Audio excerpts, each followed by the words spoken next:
Ouais, salut, c'est Dom, le Dom du vin.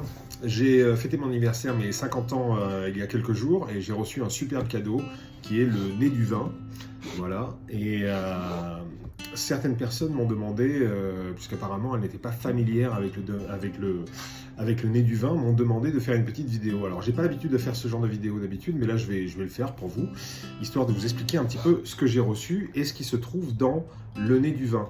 Alors j'ai reçu deux cadeaux. J'ai reçu le grand coffret avec 54 flacons à l'intérieur, qui est un coffret extraordinaire, euh, qui est le coffret rêvé pour tous les sommeliers ou pour tous ceux qui passent des examens. Je me souviens quand j'étais jeune sommelier au tout départ, quand j'étais à l'école hôtelière, on travaillait aussi avec le nez du vin. Donc c'est quelque chose d'assez essentiel pour les sommeliers, pour travailler le nez, pour travailler les arômes, pour justement travailler le système olfactif et pouvoir accroître un petit peu donc ses connaissances au niveau des arômes, mais aussi les affiner.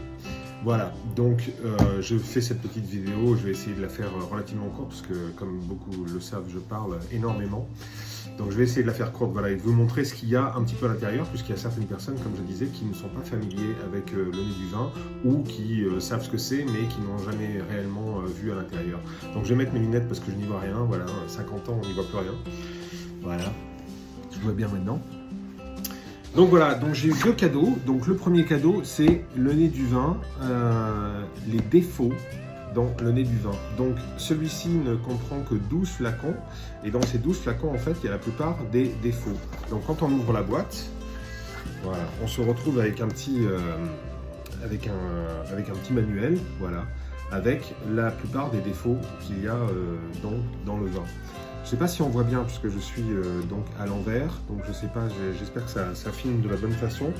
Donc vous avez une douzaine de défauts là qui sont là, bon il y en a plus dans le vin, mais là dans cette boîte il y a une douzaine de défauts. Premier défaut, c'est le côté végétal. Deuxième défaut, ce sont les fruits pourris, notamment comme la pomme pourrie. Troisième défaut, c'est le côté vinaigre, la piqûre acétique qu'on peut avoir dans certains vins. Et d'ailleurs, pour ceux qui ont regardé ma petite vidéo hier de Léoville Barton 2009, j'avais une piqûre acétique dans le vin. J'en ai parlé avec le restaurant manager, il ne l'a pas vu. Bon, après 2 heures, le vin s'était quand même bien ouvert et était bien mieux, mais je trouvais que quand même pour un 2009 de Léoville Barton, c'était quand même relativement léger. Et il y avait ce goût un petit peu, cette pointe un petit peu vinaigrée, et bon, il n'a pas voulu changer la bouteille, c'est bien dommage. Il y a des restaurants malheureusement comme ça où ils ne jouent pas le jeu, alors que la bouteille n'est pas forcément des meilleures, alors que j'ai déjà goûté Léoville Barton 2009 plusieurs fois, et c'est une bouteille que j'aime bien, en règle générale. Mais enfin bon, voilà, pour ceux qui ont vu la vidéo hier, je faisais comme si tout allait bien, mais en fait, il y avait une piqûre acétique. Donc voilà, c'est le troisième défaut ici, dans cette boîte. Le quatrième défaut, c'est la colle. Il y a quelquefois ces odeurs un petit peu de colle, un petit peu de, comment on va dire, comme des produits chimiques un petit peu. Voilà. Cinquième défaut, donc c'est le côté un peu savonneux. Des fois, il y a un côté savonneux dans les vins, qui n'est pas toujours très agréable d'ailleurs. Après, c'est le sulfure. Alors ça, tout le monde connaît. Côté sulfure, côté des œufs pourris dans les vins, surtout dans les vins blancs, ça tout le monde connaît. Voilà. Ensuite, il y a les œufs pourris, justement. On venait de parler du sulfure, donc là maintenant on parle des œufs pourris, en 7e position. En 8e position, on a les oignons. Voilà. Quelquefois, il y a des pelures d'oignons, il y a un petit goût d'oignon qui se fait, c'est pas toujours une odeur très agréable dans un vin, donc c'est aussi un défaut du vin. Cauliflower, alors le côté chou, le côté cabbage, comme on dit en anglais, ça c'est vraiment un truc que j'aime pas du tout. Ça se sent surtout dans les vins naturels, il y a beaucoup de vins naturels voilà, où on sent en position 10 le horse, donc le cheval. Alors entre le chou et le cheval, généralement c'est les vins naturels. C'est des vins qui n'ont pas été trop touchés, mais qui finalement puent la ferme et ne sont pas toujours très agréables au nez. Voilà. Moldy Earthy. Alors Moldy Earthy, ça veut dire en fait tous les vins qui sentent un petit peu comme les champignons, mais les champignons, pas les bons champignons, mais les mauvais champignons. Vraiment le côté sale, quoi, le côté pas agréable du champignon. Voilà. J'ai pas tous les mots en français. Je le fais en français, alors normalement je parle plus en anglais. Voilà, et le 12e, bien sûr, c'est le cork, c'est-à-dire les problèmes de bouchon. Voilà. Donc, dans ce petit manuel, vous avez donc un récapitulatif avec la plupart donc avec tous les défauts et avec ce que comprennent les défauts, avec une petite explication, bien sûr, à chaque fois. Voilà, le côté végétal, petite explication. Voilà, il vous donne pas mal de choses. Il vous donne voilà, les fruits pourris. Voilà, enfin on peut continuer. Voilà. Et donc dans le coffret, vous avez donc ces 12 petits flacons avec un numéro dessus. Pour ceux qui ne connaissent pas le nez du vin, je vous explique. Donc vous avez un petit numéro dessus qui correspond en fait au numéro qui se trouve derrière ou qui se trouve à l'intérieur aussi du manuel. Donc 1, ça correspond au côté végétal. Donc si on prend la petite fiole numéro 1, on la met au nez. L'approchez pas trop parce que le nez du vin, c'est extrêmement fort pour certains parfums ou pour certains arômes et ça peut vous faire un petit mal de tête parce que ce sont des odeurs qui sont reproduites chimiquement et donc il y a des gens qui peuvent être très sensibles. Donc le mettez pas directement dans le nez comme si c'était un tube de colle quand vous aviez 12 ans. Mettez-le juste, effleurez le nez comme ça et sentez un petit peu. Et là, donc on est sur une odeur végétale, donc on est plutôt sur une odeur un petit peu herbacée. Ça sent un peu le vert, quoi. Ça sent un peu l'herbe. C'est marrant parce que ça sent aussi un petit peu le côté mentholé, qui n'est pas forcément un défaut dans le vin. Il y a des vins qui ont un petit peu ce côté menthol qui est pas mal. Mais là, il y a un côté mentholé, il y a aussi un côté... enfin, il y a quand même un côté bien herbacé, il y a aussi un côté un peu... ça fait un peu foin aussi, enfin voilà. Bon, enfin bon, c'était pour essayer, voilà. Ça, c'était la fiole numéro 1, donc c'est le côté végétal. Le vinaigre, on va essayer, on va voir hein, si je me suis trompé dans le vin d'hier, mais... Voilà, alors, le vinaigre, en règle générale, tout le monde connaît, c'est assez caractéristique. On ne peut pas se tromper sur le vinaigre, voilà. Donc ça, c'est impeccable. La glu, tiens, on parlait de la glu tout à l'heure et se la mettre dans le nez. Donc la glu, c'est le numéro 4. Alors rien, ça a ce côté huistique un petit peu. Voilà, c'est pas très agréable. Moi, j'aime pas trop, en fait. Voilà, le 6, le sulfure, donc ça, c'est quelque chose que tout le monde connaît. Moi, j'aime pas du tout. Voilà, enfin, là, on est sur les défauts du vin, donc c'est normal que j'aime pas du tout. Mais enfin, bon, voilà, ça vous donne un petit aperçu. Donc, 12 fioles avec les numéros dans le petit manuel, avec une explication à chaque fois sur les défauts, donc que vous pouvez, ces 12 défauts que vous pouvez trouver dans le vin. Voilà, donc ça, c'est le coffret qui s'appelle Wine Vault, le nez du vin Wine Vault de Jean Lenoir. Voilà, pour ceux qui ne connaissaient pas, ça c'était une partie du cadeau, c'était la petite partie. Et voilà, la grosse partie maintenant, c'est ce cadeau magnifique. Et vous voyez un 54 dessus. C'est parce qu'à l'intérieur, il y a 54 fioles. Et là, vous avez, c'est en fait tout l'œuvre du travail de Jean Lenoir que vous avez à l'intérieur, avec toutes les fioles, avec la plupart des arômes qu'on peut retrouver dans la plupart des vins du monde. Bon, il y a toujours quelques arômes effectivement qui sont pas forcément... mais enfin, les plus classiques, les plus standards, les arômes qu'on retrouve le plus souvent se retrouvent dans ces 54 fioles. Alors, je vais l'ouvrir parce que on m'a demandé quand même de vous montrer ce qu'il y avait à l'intérieur pour les gens qui n'étaient pas familiers. Donc, voilà, je l'ouvre. Donc, on se retrouve avec une partie d'un côté, une partie de l'autre. Voilà. Donc, le nez du vin de Jean Lenoir. Voilà, je vous le conseille, c'est vraiment quelque chose d'extraordinaire. Je fais cette vidéo, je ne suis même pas payé pour, j'ai reçu ça en cadeau, donc c'est même pas Jean Lenoir qui me paye, genre je suis un influenceur, pas du tout. Hein. Pour ceux qui me connaissent, tout ce que je fais est de façon indépendante, je ne suis jamais payé pour tout ce que je fais. Tous les vins que je goûte, je les goûte au boulot. Donc voilà, je ne fais pas de la pub, je vous montre simplement parce que certaines personnes m'ont dit qu'elles n'étaient pas familières avec et que peut-être elles auraient voulu l'acheter, mais qu'elles auraient voulu voir ce qu'il y avait à l'intérieur. Alors il y a sûrement beaucoup d'autres vidéos sur YouTube et ailleurs, mais bon voilà, moi je me suis dit tiens, ça faisait longtemps que je n'avais pas fait une petite vidéo, donc je vais en faire une. Voilà, donc je vous montre. J'ouvre le coffret qui s'ouvre donc sur le côté comme ça. et qui est un petit peu lourd, un petit peu difficile à ouvrir. Alors je ne sais pas si on voit très bien. Alors là déjà rien qu'en ouvrant le coffret, on a des effluves de partout. Ça sent, il y a un côté très floral, il y a un petit côté boisé, il y a un petit côté réglisse. Alors je ne sais pas s'il y a quelques fioles qui ont dû percer ou quoi que ce soit, mais enfin ça sent très très fort. Donc c'est pour ça que je disais, quand vous utilisez le nez du vin, il ne faut pas vraiment vous mettre les fioles trop près du nez. Il faut vous apprendre à justement essayer de vous exercer à les mettre un petit peu plus loin pour justement affiner votre nez et avoir une façon de sentir qui soit plus sensible. Voilà, essayez de faire l'exercice de votre système olfactif, mais pas en vous mettant la fiole dans le nez. Voilà. Alors, le coffret avec les 54 fioles, il vient donc pareil avec un manuel qui est très utile, où vous avez à l'intérieur effectivement donc le descriptif de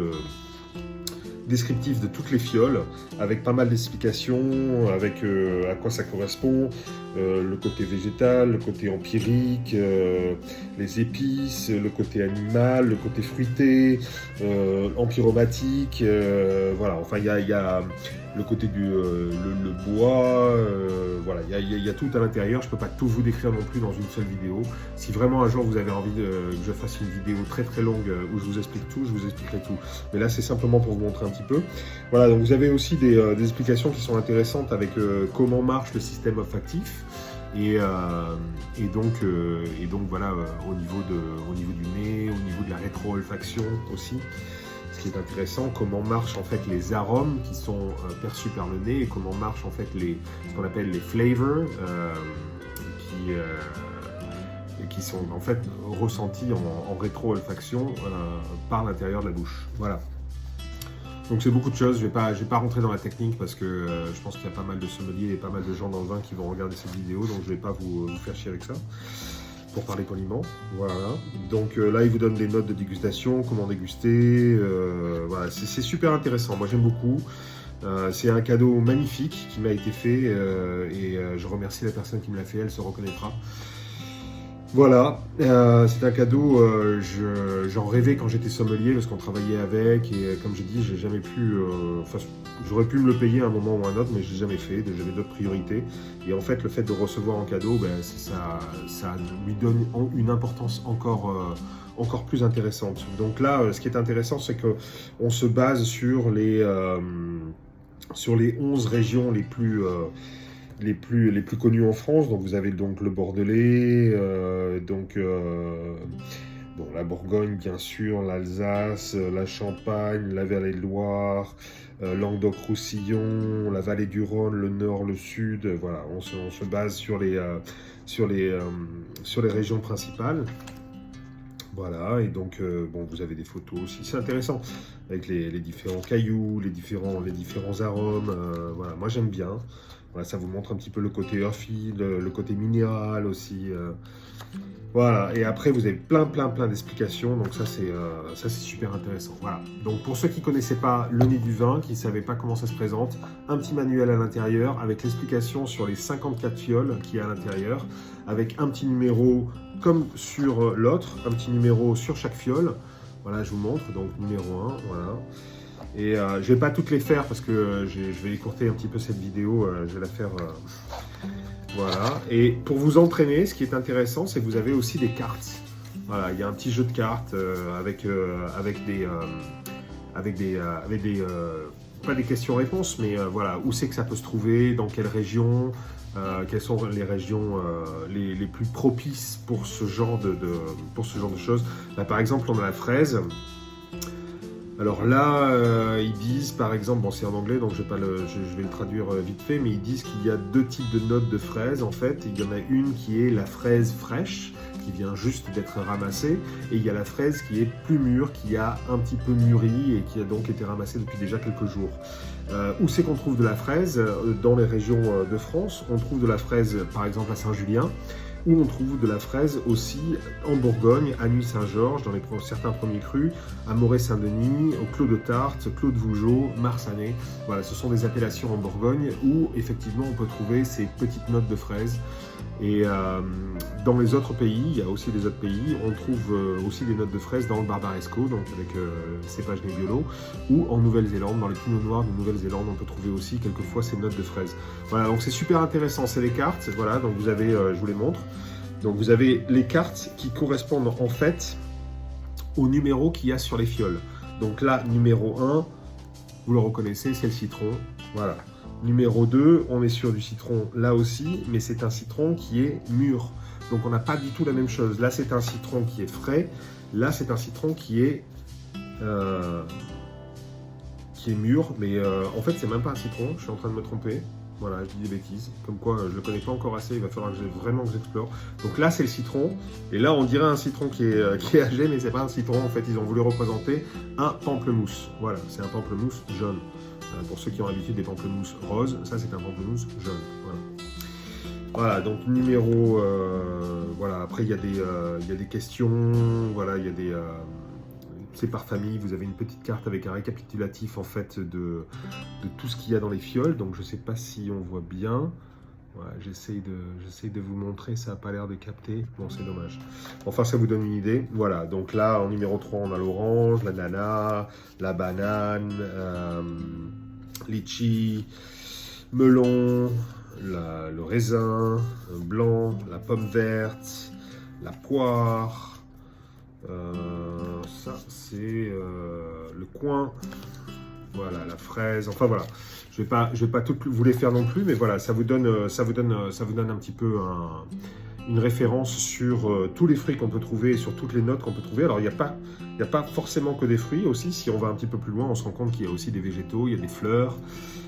Voilà, il y a le côté empyromatique et le côté noix aussi, par exemple. Voilà, les fruits à noyaux, les baies, voilà, il y a un petit peu tout ce qu'on peut trouver. Voilà, c'est assez intéressant, moi j'aime bien.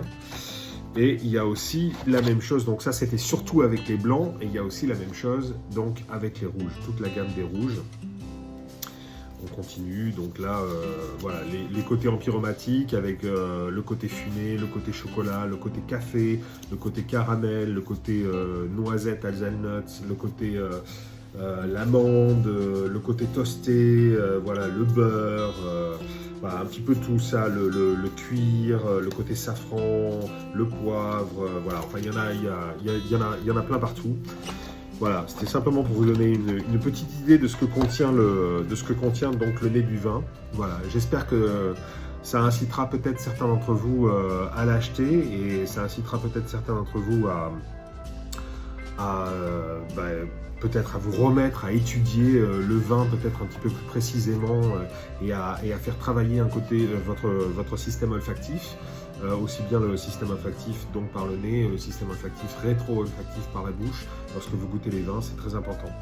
Voilà, je finis cette petite vidéo parce que sinon ça va durer pendant des heures et vous savez que je parle beaucoup. Donc je vais m'arrêter là et je vais vous souhaiter une bonne fin de soirée. Et je vous remercie de m'avoir écouté. Je vous remets un petit peu devant là, les 54 fioles. Je ne vais pas toutes les faire parce que... Mais voilà, les 54 fioles, c'est un cadeau extraordinaire. Je suis très content de l'avoir et je parlais justement avec un ami il n'y a pas si longtemps comme quoi j'aimerais bien me remettre à refaire des études, passer peut-être le diplôme WSET que je n'ai pas fait, parce que je n'ai pas terminé en fait. J'ai jamais terminé, je l'avais commencé et je l'ai jamais terminé, donc le diplôme peut-être. J'aimerais bien passer aussi le certificat WSET aussi. Qu'est-ce que je te raconte donc le diplôme et donc level 4 de WSET et aussi le sommelier certification. Voilà, donc c'est le diplôme de sommelier en France, je l'ai, mais le Court of Master Sommelier, je ne l'ai pas, donc je vais essayer, j'aimerais bien aussi essayer de passer ça. Voilà, donc c'est un petit peu dans cet esprit-là que m'a été offert ce nez du vin, pour justement m'inciter et me pousser à me dire il faut retourner un petit peu sur les bancs de l'école et recommencer à refaire travailler ton cerveau et ton nez et le système olfactif et les goûts et les taste buds comme on dit, voilà, j'ai plus le mot en français. Voilà, donc j'espère que ça vous a plu et vous voyez pas mal de livres derrière. Il va falloir que je me remette aussi dans ces livres aussi parce que donc entraîner le goût, l'odorat, le nez, refaire des dégustations pratiquement tous les jours, se remettre dans les livres, c'est quelque chose, il faut avoir une certaine discipline, c'est pas toujours évident quand on travaille, surtout quand on travaille comme moi, souvent tard le soir et les week-ends. Donc voilà, souhaitez-moi bon courage et puis j'espère que cette petite vidéo vous a plu, puis j'espère qu'elle vous incitera à essayer d'en apprendre plus sur les vins, parce que le vin c'est quand même un sujet extraordinaire. Et plus on en apprend et plus on veut en apprendre. Et moi, ce que j'adore dans le vin, c'est tout le côté histoire, géographie, topographie, étude des sols, climat, microclimat. Je trouve ça super intéressant. Et la sommellerie les vins, ça regroupe des sujets tellement vastes sur l'ensemble du monde. Donc on parle d'histoire, mais on parle aussi donc de géographie, comme je disais. On parle de l'histoire des hommes, de la culture des hommes, culture de la nourriture aussi, du vin, enfin ça regroupe tellement de sujets, c'est fascinant, moi j'adore ça. Donc voilà, j'espère que ça vous incitera à peut-être acheter Jean Lenoir, le coffret. Il y a d'autres coffrets, hein, il n'existe pas que le 54, il y a aussi des coffrets qui sont plus petits, avec il y a un 24, il y a un 32 je crois. Donc pour ceux qui veulent commencer doucement, achetez les petits, faites-vous votre nez dessus, et un jour, si vraiment vous avez la possibilité, ou si vous en avez vraiment l'envie, achetez-vous le 54, parce que le 54 c'est vraiment le summum, c'est vraiment la pièce, l'œuvre principale, voilà, de Jean Lenoir. Voilà, je vous fais des bisous à tous. Voilà, c'était le Dôme du Vin, et puis je vous retrouve dans une vidéo incessamment sous peu, ou dans les dessins que je fais assez souvent, ou les photos, ou d'autres vins, ou d'autres vidéos. Voilà. Je vous fais des bisous à tous, et puis je vous souhaite bonne nuit, passez une bonne soirée, et à bientôt. Salut. Ciao, ciao. C'était le Dôme du Vin. Bye.